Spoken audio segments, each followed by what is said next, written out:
वाहिगुरु जी का खालसा वाहिगुरु जी की फतेह। गुरु प्यारिओ, अज आपां सत्यवादी राजे हरिचंद की कथा सांझी करांगे।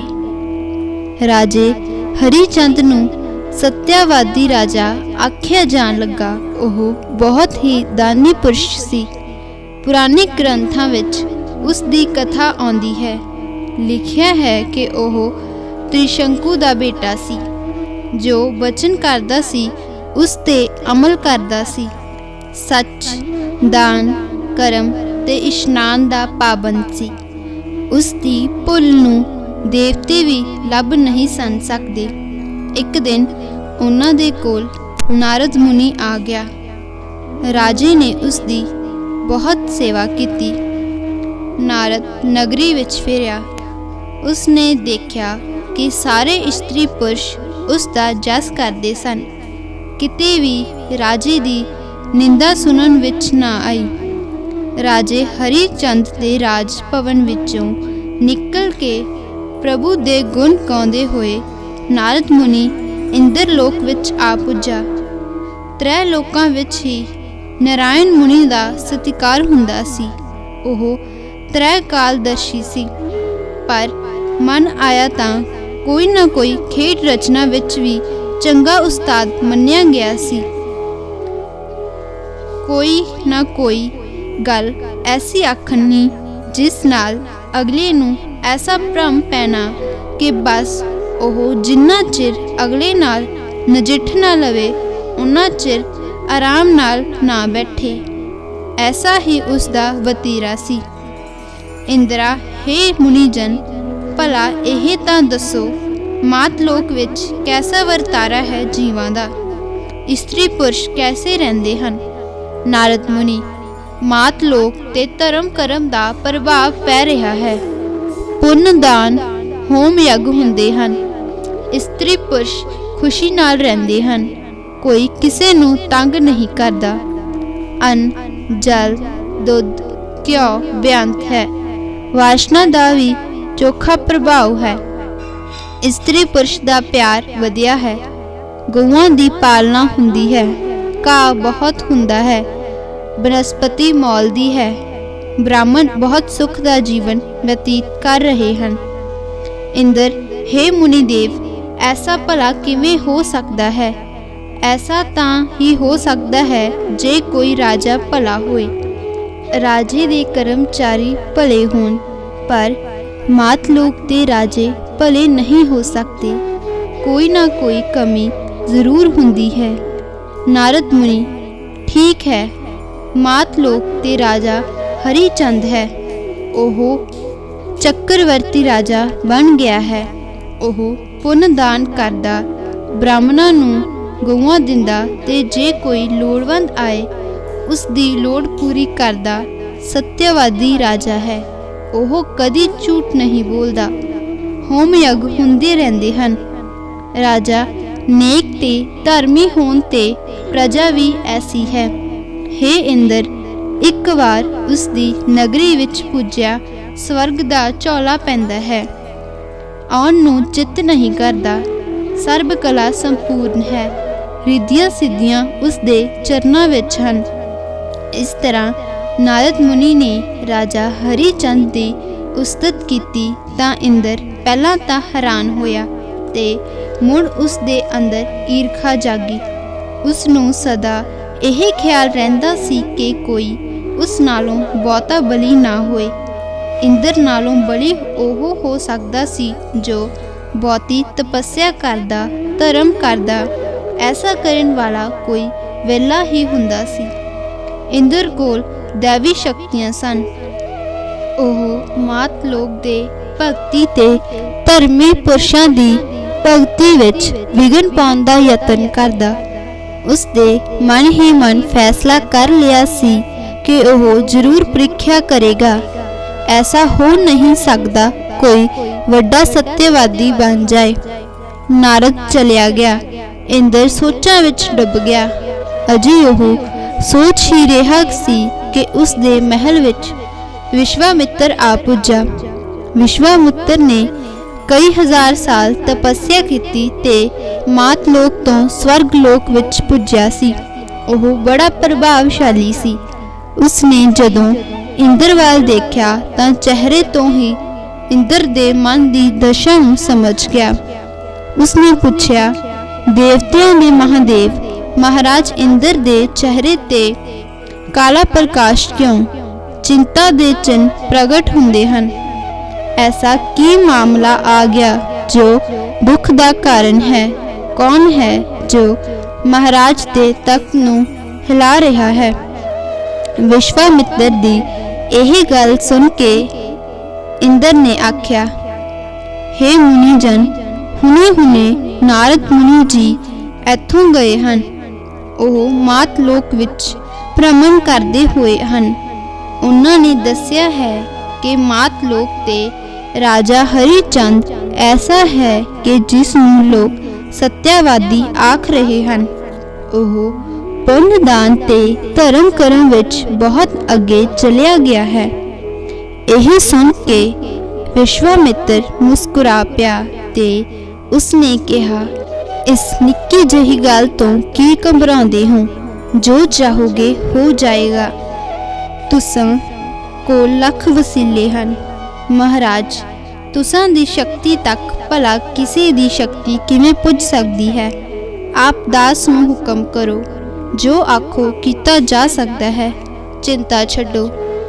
इंद्र दा डर दूर करन वास्ते विश्वामित्र ने राजे हरी चंद दी परीक्षा करन दा फैसला कर लिया ते इंद्र कोलों आग्या लैके माता लोक विच पुज गया। राजे हरी चंद दी नगरी विच गया। राज भवन दे सिंह पौड़ ते पुज के उसने दरबार नूं आख्या, राजा हरी चंद नूं संदेश दिओ कि एक ब्राह्मण आप नूं मिलन आया है। द्वारपाल अंदर गया। उसने राजे हरी चंद नूं खबर दिती तां ਉਹ ਸਿੰਘਾਸਨ ਤੋਂ ਉੱਠ ਬੈਠਾ ਤੇ ਬ੍ਰਾਹਮਣ ਦਾ ਸਤਿਕਾਰ ਕਰਨ ਵਾਸਤੇ ਉੱਠ ਕੇ ਬਾਹਰ ਆਇਆ। ਬੜੇ ਸਤਿਕਾਰ ਨਾਲ ਜਿਉ ਆਇਆ ਨੂੰ ਆਖ ਕੇ ਉਸ ਨੂੰ ਉੱਚੇ ਸਥਾਨ ਤੇ ਬਿਠਾ ਕੇ ਚਰਨ ਧੋਤੇ, ਚਰਨਾਮ੍ਰਿਤ ਲਿਆ ਤੇ ਦੋਵੇਂ ਹੱਥ ਜੋੜ ਕੇ ਪ੍ਰਾਰਥਨਾ ਕੀਤੀ, हे मुनिजन, आप गरीब दे गृह विखे आए हो। आज्ञा करो, सेवक की सेवा करे। किसी वस्तु दी लोड़ होए तां भी हाजिर है, बस आज्ञा करन दी ढिल है। हे राजन, मैं एक ब्राह्मण हाँ।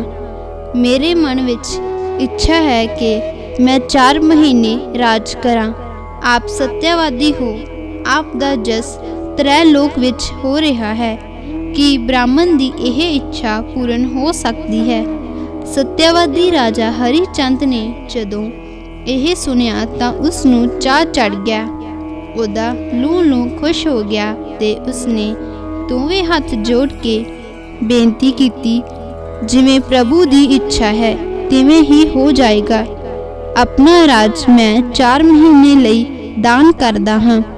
यह सुन के विश्वामित्र दा हृदय कंबिया। उसनूं आस नहीं सी कि कोई राजदान कर सकदा सी। राजदान करन दा भाव कि जीवन दे सारे सुखां दा त्याग करना सी। उसने राजे वाल देखा, पर इंद्र दी इच्छा पूरी करन वास्ते ओह तकड़ा हो के बोलिया, चलो ठीक है। अपने राज दा सारा दान कर दिता, पर कीती गाहल है। मैं ब्राह्मण हाँ। ब्राह्मण नूं दक्षिणा देनी तां जरूरी हुंदी है, मर्यादा है। राजा हरी चंद सत है महाराज, दक्षिणा देनी चाहिदी है। मैं हुणे खजाने विचों मोहरा लिया के आप नूं दक्षिणा दिंदा हाँ। विश्वामित्र, राज खजाना तां आप दान कर बैठे हो, उस ते आप दा कोई हक नहीं। राज दियां सब वस्तुआं हुण आप दियां नहीं रहियां। इत्थों तक के आप दे बस्तर, गहने, हीरे लाल आदि सब राजे दे हन। इन्हां ते कोई हक नहीं।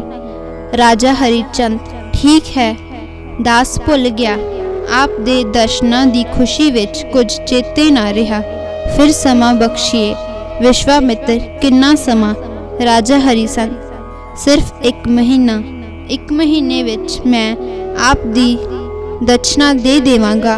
विश्वामित्र चलो ठीक है, महीने तक मेरी दक्षिणा दिती जाए, नहीं तो बदनामी होएगी कि राजा हरिचंद सत्यवादी नहीं है।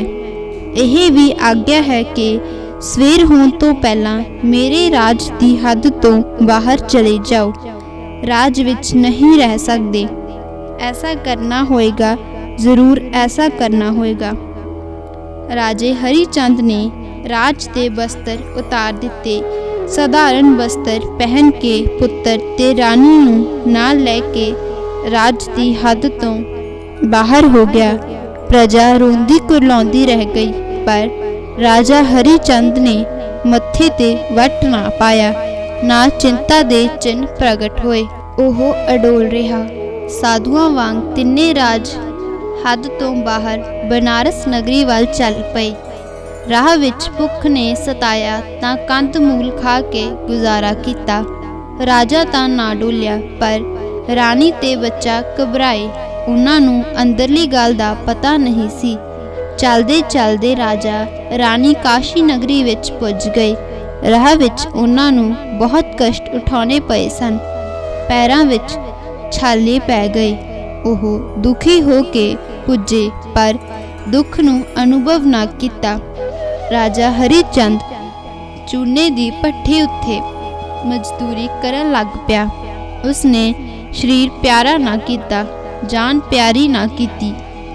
मेहनत करके रोटी खानी चंगी समझी, क्योंकि हथी कार करना धर्म है, मंग के खाना पाप है। ऐसा हो सकता है जो मेहनत ते भरोसा रखे। राजा मेहनत करके जो मजदूरी लियाउंदा उस नाल खान दा झट लंघ जांदा, पर ब्राह्मण दी दक्षिणा वास्ते पैसे इकट्ठे ना हुंदे। इस तरह कोई 15 दिन बीत गए तां समझो कि बहुत ही कष्ट हो गया, क्योंकि विश्वामित्र ते इंद्र राजे नूं नीवा करना चाहुंदे सन। ओह सत्यवादी सी, उस दे अटल भरोसे नूं डिगना सी। ब्राह्मण दे रूप विच विश्वामित्र आ मत्थे लग्या ते क्रोधवान हो के बोलिया, हे हरिचंद, तुसी तां सत्यवादी हो, तुसां तां धर्म नहीं जो यह करो कि धर्म दी मर्यादा पूर्ण ना करो, मेरी दक्षिणा दिओ। राजे हरिचंद ने खिमा मंगी। खिमा मंगण पिछों उसने फैसला किया कि वह आप ते अपनी रानी वेच देवे। पैसे जो मिलन ओह ब्राह्मण नूं दक्षिणा वजों दे देन अते यह ना अखवाउण कि ओह झूठे हन, सत्यवादी सी। यह सोच के उसने काशी दीआं गलियां विच होका देना शुरू कर दिता, कोई खरीद लवे, असी विकन आए हां।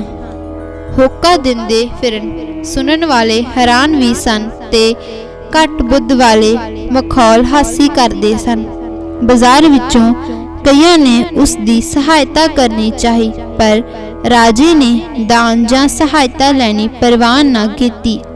अंत एक ब्राह्मण ने अपनी पंडितानी वास्ते दासी दे तौर ते रानी नूं खरीद लिया ते पैसे राजे नूं दिते।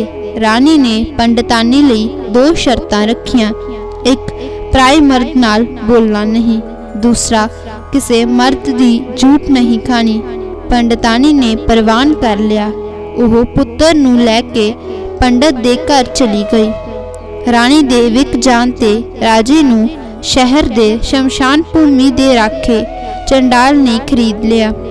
उसकी ड्यूटी लगी कि शमशान भूमि विच मसूल लए बिना कोई मुर्दा ना सड़न देना ते राखी करनी। ऐसा धंधा उसनूं सौंपिया गया।